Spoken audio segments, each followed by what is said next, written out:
Hello viewers, welcome to my YouTube channel. Today we will learn about sentence. What is a sentence? How many parts are there in a sentence? And what are kinds of sentence? So firstly, we should know what a sentence is. A sentence is a group of words that makes complete sense and it must have a verb. For example, if you look at these two examples, first one is Stephen bought a book yesterday. Second is book yesterday A bought Stephen. Now if you look in the above examples, out of these two examples, example first is a sentence and example second is not a sentence. Now why is it so that example first is a sentence and example second is not a sentence? It's simple because in order to be a sentence, it should fulfill following conditions. Condition first is a sentence always begins with a capital letter. Second, it must convey a meaning, an appropriate meaning. Thirdly, it should end on any of the following, either full stop. Now, in example first, Stephen bought a book yesterday. All these three conditions that I have told you are fulfilled.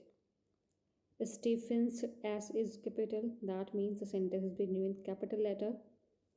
It is conveying an appropriate meaning.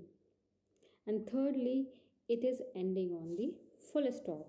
Now, example second, do not fulfill any of these three conditions, so simply it is not a sentence. Now here one thing is to be noted, that only a single word can also be a sentence. That single word can be a verb. For example first, read. Example second, sleep. Example third, go. In all these examples, we are just simply giving commands. Read, that means you have to read anything whatever you want. Sleep, that means it's time that you should sleep. Thirdly, that means you are being ordered to go. So here all these three verbs represents a sentence itself. Okay, now coming to our second topic, parts of a sentence. Now every sentence has two parts, the subject and the predicate. Now what is subject? The person and thing we speak about is called the subject. What is told or said about the subject is called the predicate. For example, the girl is eating an apple. In this sentence, about whom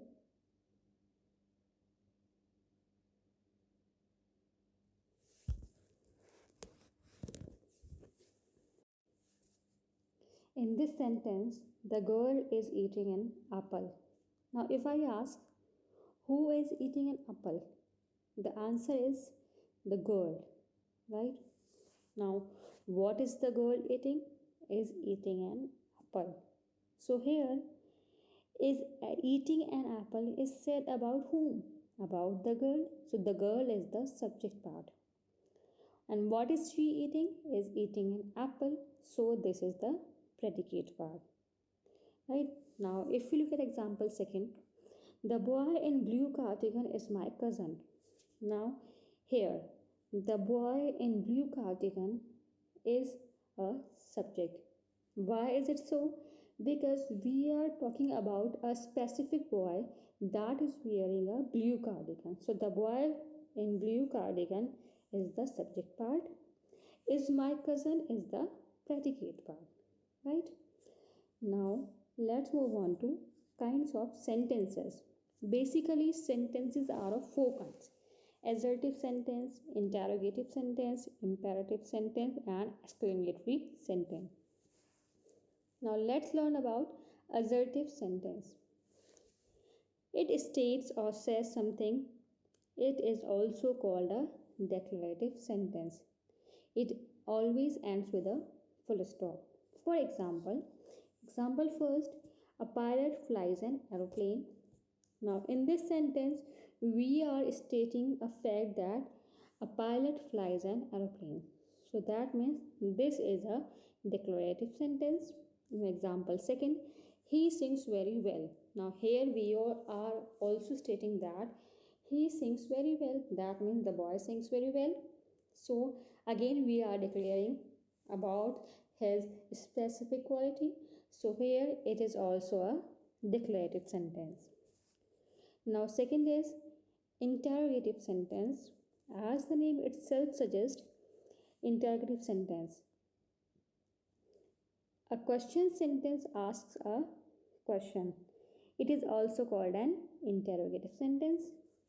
That means when we are asking or inquiring someone about something, that is the example of interrogative sentence. It always ends with a question mark. For example first, can you draw? Now here I am asking that can you draw, right? So that means I am interrogating you about something. So this is an example of interrogative sentence and it's ending on question mark. Example second, who teaches you English? Right? Again, I am asking you or I am interrogating you about the person who teaches you English. So this is also an interrogative sentence.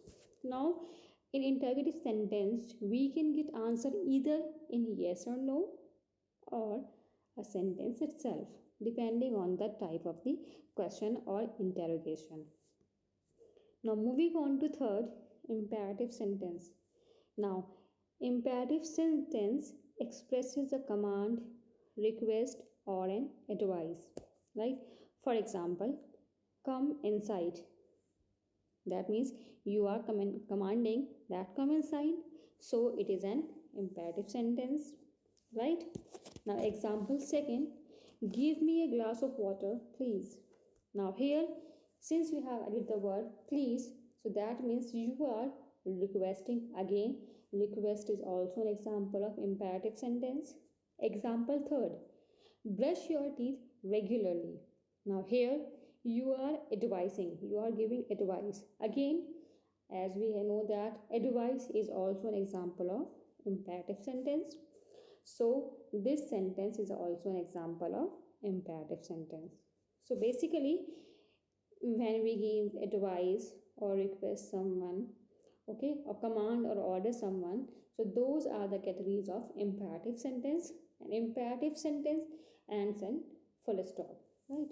Now, fourth category is of exclamatory sentence. Now, it expresses a strong feeling or emotion. When you are too much into something or you are expressing anything, a strong feeling or emotion, so you give that statement or example an exclamatory sentence. It ends with an exclamation mark always. For example, if you look at example first, what a genius Ramanujan was. Right? Now you are a bit surprised or you are showing a strong emotion that Ramanujan was a genius, right? Extra genius, right? So this is an example of exclamatory sentence ascending on exclamation mark. Example second, how nice of you, right?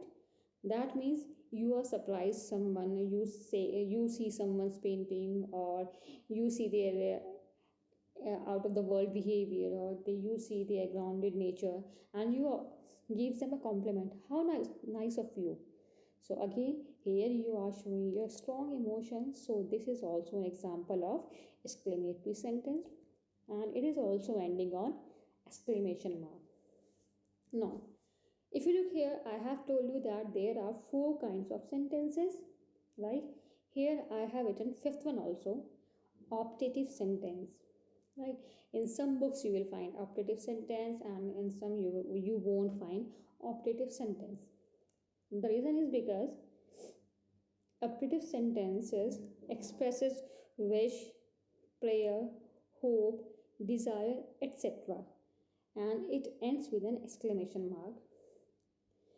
For example, may you live long, right? That means you are giving someone or wishing someone that they live long, right? So this is an optative sentence. God bless you.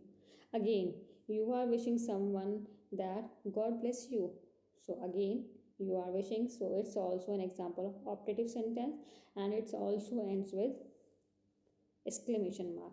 Now, in some books you will find optative sentence and some you will won't, because some writers, or you can say some educationists, right, consider them as a part of imperative sentence, because you are wishing them or wishing someone, you are praying, you are hopeful, desirous, you are showing your emotion.